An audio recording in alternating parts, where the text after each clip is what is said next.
एक किसान था जिसके दो बेटे थे। बहुत ही आलसी और निकम्मे थे। वह अपने पिता के कामकाज में हाथ बटाने के बजाय आलस किया करते थे, उधर घूमते फिरते रहते थे।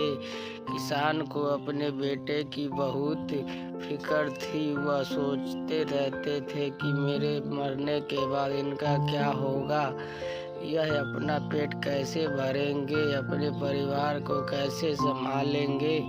एक दिन किसान का हालत बहुत ही गंभीर थी। कहने का मतलब किसान मरने की हालत में था।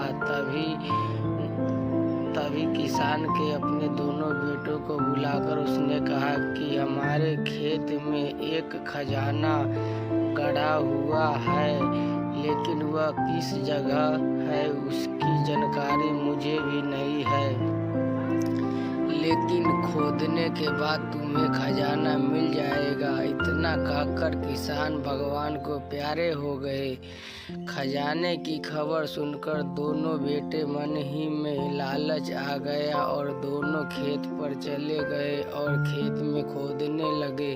खजाने के लालच में कुछ ही महीनों में खेत को खोदते बाद घर जाकर बैठ गए और अपने पिता को कोसने लगे। इसी तरह कुछ महीने बीत गए और वर्षा ऋतु का आगमन हुआ। किसान के बेटे को पास पेट भरने के लिए सिर्फ एक ही जरिया था, वो खेती।